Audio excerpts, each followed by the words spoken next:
20 years ago today, Hurricane Katrina made landfall on the Gulf Coast.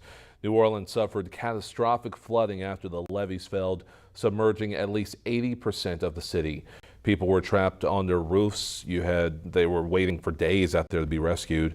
You know, this hurricane is one of the nation's worst ever natural disasters, leaving nearly 1,400 people dead and causing billions of dollars in damage across the Gulf Coast.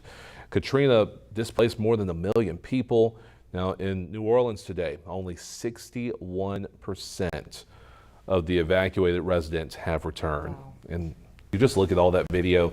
I remember all that. It's still, yeah, it's still just as difficult to look at today as it was at that time.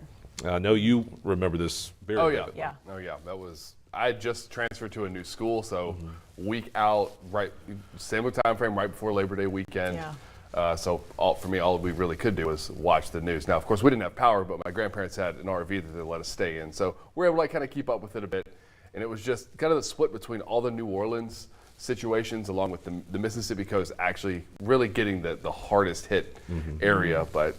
And I forget that it even got into the Jackson area where you're from. It was still a Category 1 when it reached Jackson. Wow. Now, it was falling apart rapidly, but it was still a Category 1. So for a lot of us that have never been like on the coastline, seeing how those clouds move in a hurricane, because I was only 13, 14 at the time, so I haven't really fully gotten into meteorology at that point yet. That was kind of another good kickstart for me.